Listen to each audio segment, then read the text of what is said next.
down yesterday. And Curtis Lofton made it official, what had been talked about for weeks, maybe a couple months now, that he is going to step aside, I think February 1st, maybe?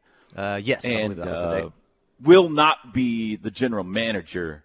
That OU's in the process of hiring a general manager, interviewing candidates and hiring a general manager, and it will not be Curtis, who has been in at least a role that had that title the last couple of years. Now, one suggestion to the decision makers over there that are going to be hiring this GM, I would suggest not interviewing Jerry Jones for the job. That's just me throwing that out there as some advice. Do not interview Jerry Jones.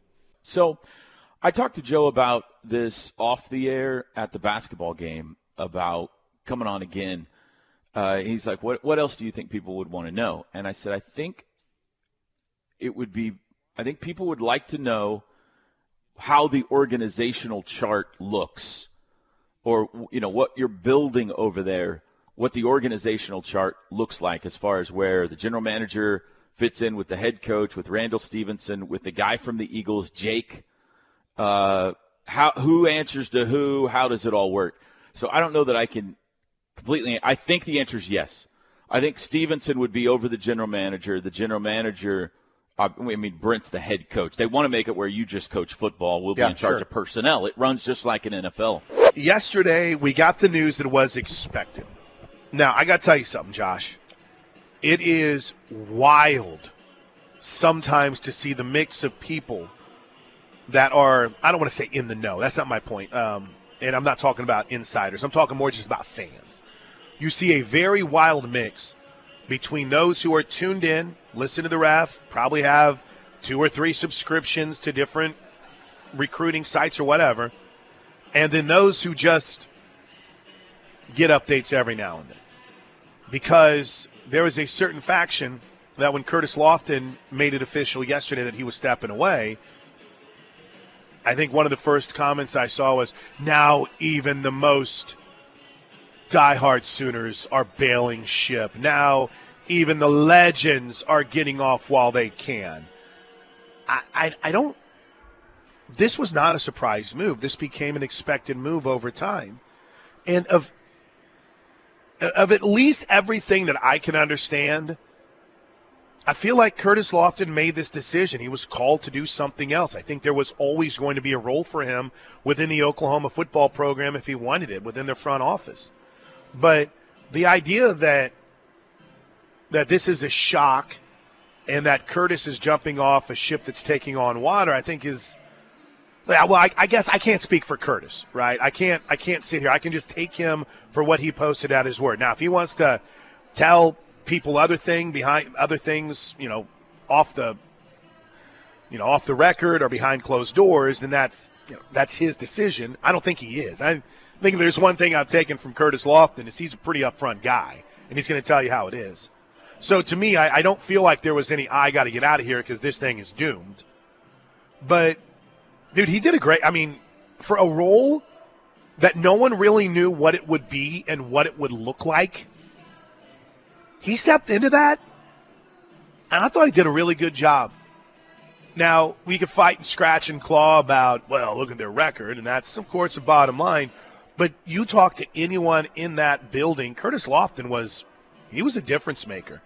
And I had the chance last year, I had the chance to host, I think Toby was out of town, I had a chance to host the luncheon, the end-of-season banquet. And to hear Curtis Lofton talk about the players like he did, that senior class, when he was still, in the sole mission role and transitioning to the GM role. Josh, he was that guy, man. He was invested in these dudes. So kudos to Curtis for taking – how about this? You get hired for a job, right? And like Curtis did for the general manager's job. And there's really not a lot of clarity about what all your role is going to be. And like, hey, am I going to be in charge of picking players?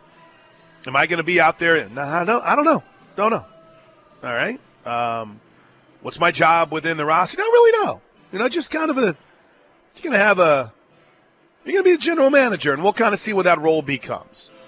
And I think as time progressed, you started realizing, okay, there might be a lot more to this than we ever could have realized.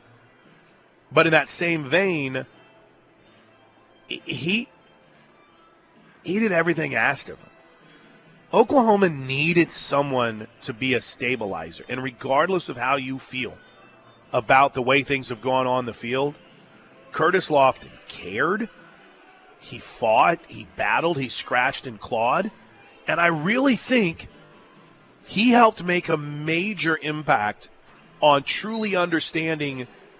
I know when you say the importance of NIL, that sometimes comes across a little bit short-sighted, but the importance of it and how Oklahoma needed to bolster it. So this move sucks because Curtis is such an awesome person, but it's also really cool because of what he's chasing and what his calling is. You don't see this very often in our world today, where you just put it in God's hands and kind of say, all right, here's what I'm pursuing. And then secondly, Josh, it opens up a big-time role that I know it's not like Oklahoma just started looking yesterday whenever Curtis sent out the Facebook post or Instagram post, whatever it was. This has been something Oklahoma has been pursuing for quite a while. Well, it'll be interesting to see what direction this is going to wind up going for Oklahoma. This GM role, it's got some uncertainty surrounding it, as it would anywhere in college athletics now, based on the memo we saw get released last night. It's the GM role. You think, okay, I've got $20.5 million to play with, and 75% of it's going to go to football, and well, maybe not so fast now after the Title IX ruling, or memo, I should say, last night. So that, and I don't know that's the dust has settled on that, but it's just kind of crazy. This thing continues to evolve. We didn't even touch on that. Here you are as a football program. Let's use Oklahoma as an example. Well, maybe even Tech, right? Tech is a great example. Where you've laid, here's our percentages, here's what we're going to do, here's how we're going to go about it. And then there is that great meme from one of the, where it's like the FUR. Who is that? He's on Ozark. Who's the star? Jason, I want to say Jason Bateman. Is that right? Yeah. Yeah. Jason Bateman, like the FUR. It's kind of how I feel about everyone whenever they had their plan for what it was going to look like after the rev share. Because it seems as if Biden's parting gift was, oh, yeah, by the way, this whole NIL thing you guys have figured out? Yeah, nah. We'll get to that coming up here in a bit. Josh, before we break, though, there seems to be one name that everyone is really excited about potentially becoming the next general manager at Oklahoma, and that's Alonzo Dotson. For those that are unfamiliar with Dotson, played for Oklahoma. He's been a scout for the Bills and has been given a lot of credit for the success of the Buffalo Bills in their front office. And it was, to me, to be honest with you, I think it'd be a great get, but it's also interesting, like, who's making this call? Who's hiring the next general manager? Is it Brent? Is it Randall Stevenson? Is it Joe C? Is it Jake Rosenberg? Like, who's making this call, Josh? And I think that's one of the more fascinating things to keep an eye on. And is it collaborative, right? I don't know. Is it one person making the call? Is it a collaborative call? That seems to be a logical destination to go to. Somebody that has been in an NFL front office. This is, becoming more and more NFL light. So legitimate scouting experience, has been a part of that with a very successful franchise right now. Sure. So it that would be a good direction to head. I agree. Okay, anything else to add on Curtis and his decision to step away from OU football? I just wish him well, man. Obviously, Me too. Says he's going into ministry, and that's a higher calling. So wish him all the best in his future endeavors.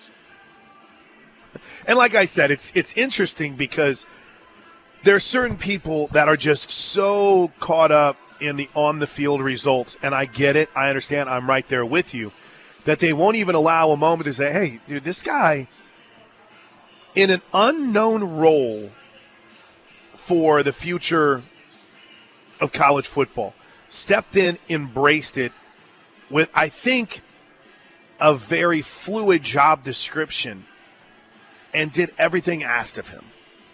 And the people that I see you, man, and I hear you. Oh, they were 6-7 last year. What are we celebrating it for? I get it. I understand that. But I can't fathom taking a job and not really truly, you give it a job description and then it's like, yeah, but you also got to do this and you might do that. You don't have to worry about that. It was a very fluid situation, and I thought he handled it well. By the way, he was hired right around the same time as they brought on Jake Rosenberg too. So it'll be real interesting to see where we go from here.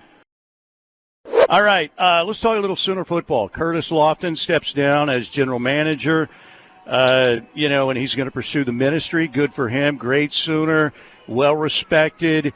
College football, the world is changing. It seems like every day we have something new. Certainly from year to year, it is going by at a miraculous speed, like on the Autobahn, with something changing, all the time. And Curtis Lofton came in, I think, again, well-respected, did a nice job.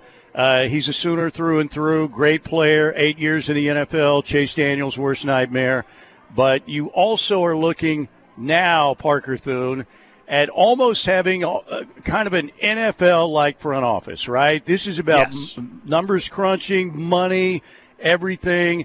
I know they have the Jake Rosenberg's there, right, who was with the Eagles for a while. Right, You've got Randall Stevenson, who ran major companies, most lately AT&T.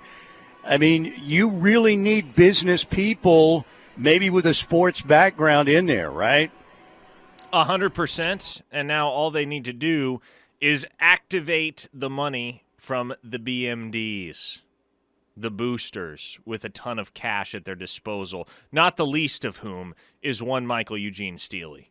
Very interested to see whether this new front office arrangement can finally squeeze some major contributions out of Steelman. I mean, it could be possible. Who knows? It's kind of weird I don't know if I'm really in the world of journalism anymore because I'm more of a commentator than a journalist. I try to stick to those principles. When we get some information that's not ours, we like to give people credit, stuff like that. But you're more of a journalist than I am now because you're reporting on stuff. You're going to press conferences.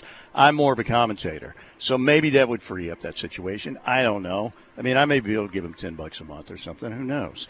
But here's what Bob Stoops said on the Rush yesterday on the Stoops preview with Tyler and Teddy, talking about his respect for Curtis Lofton.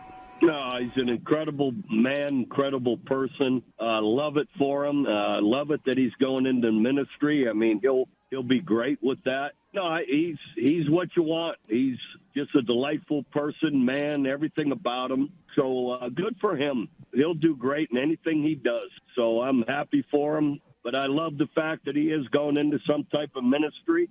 He'll be involved in a lot of people's lives, and they'll be better for it. There you go. Bob on Curtis Lofton, and again, a great Sooner, All-American linebacker, many years in the National Football League, and certainly, did his part trying to keep the Sooners, up to date and afloat in an NIL world and the rapidly changing world of college football. But he's moving on to ministry. This is a bit of breaking news. According to the man himself, Curtis Lofton, via his Facebook page. I won't read everything that he put down. I'll just kind of get to the point here. It says, I have decided to step away from being the general manager at OU effective immediately, with my last day being February 1st. I am pursuing ministry and striving for true greatness by creating impact for the kingdom. And then he goes on to thank Joe Castiglione, President Harris, Brent Venables for their unwavering support, leadership, and guidance. Surprised at that? No, I'm not. I think Curtis has done a great job, helping get the back office stuff up and running, trying to help navigate, the talent acquisition, talent retention, NIL, all of that stuff. He's come in and done a really good job and helped get us off on the right foot there. But it's not a surprise, as I think they are going to transition to a more, I don't know, maybe I was going to say a more official type of front office like you see in the NFL. Maybe that's not the right way to phrase it, but yeah, I mean, he's, just talking with Curtis previously, I know that whenever he first signed on to help, it has been way more than he bargained for. Yeah. It was, I don't know that his intentions from the get were to have a full-time 24/7 role with the football team. I think he wanted to come on and help and be a part of it. But mix in a little bit more golf in his life. Yeah.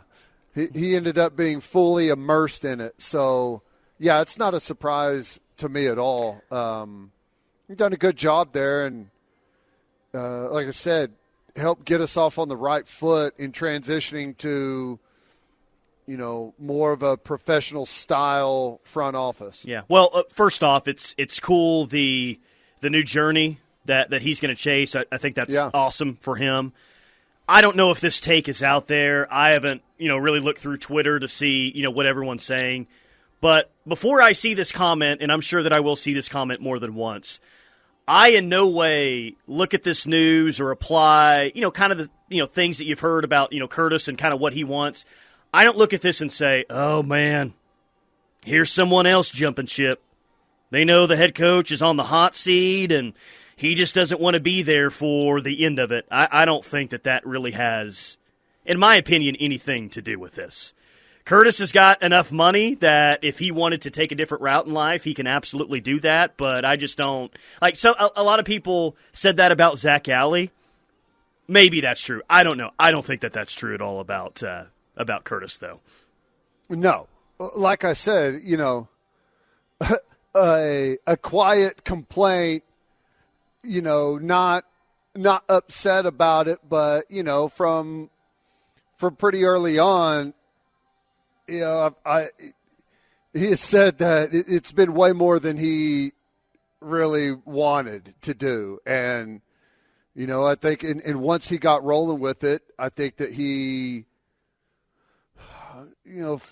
I don't know. I don't want to speak for him, but I think that he is happy to hand it off to, whoever else is going to take that role and what they're going to do. I mean, I think he was doing it. I don't want to say that he was doing it as a favor to Venables. I know he wanted to help and felt like he had, somewhat of a duty to help, and he's by all standards fulfilled that obligation if there ever was one. And yeah, it is, that is, well, I guess I can't speak for him, but I don't believe that that's the case at all. Now, people are going to make that claim because that's what happens whenever you're losing football games. Everything that happens, people are going to try and read into it. And, I can't say whether there's truth to it or not, but that would not line up with the conversations that I've had with Curtis in the past. Yeah. Albeit those were conversations that haven't taken place super recently. So, Big John from Texas says Curtis Lofton is awesome. He has been overworked at OU. Maybe. Yeah. I mean, hey, and you know what? To hint, like what you just said is kind of what I had heard as well, that excited to come back to OU once Sprint got the job and, be a part of it and everything else. More of as a guy with a family, more of a day-to-day commitment than he thought. But the dude still stuck it out. He didn't leave the moment that he realized that, oh wow, I'm going to be working a lot more than I thought. Yeah. So I got a lot of respect for him for that. He's put a lot of time in there and done a good job for him. So 918, as a son of a preacher, the sound of what Curtis said, he has a higher calling. That's how I took it. Yeah, for sure. Yep. For sure. Zach from Guthrie says, yeah, definitely not, Tyler. God doesn't call you from a higher level job into ministry because someone else associated with your job might get fired. Right.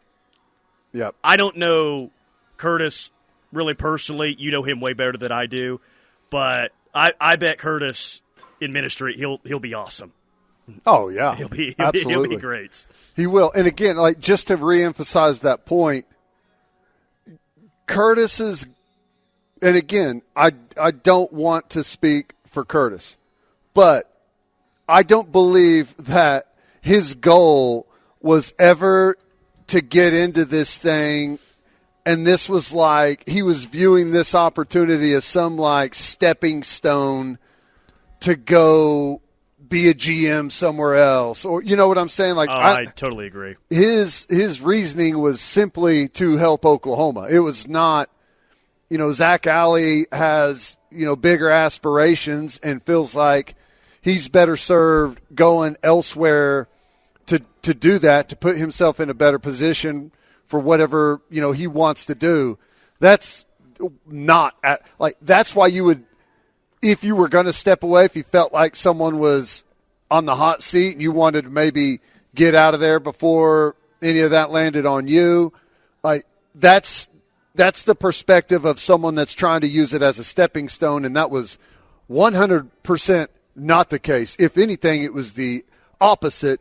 He wanted to get in and help and probably slowly step away.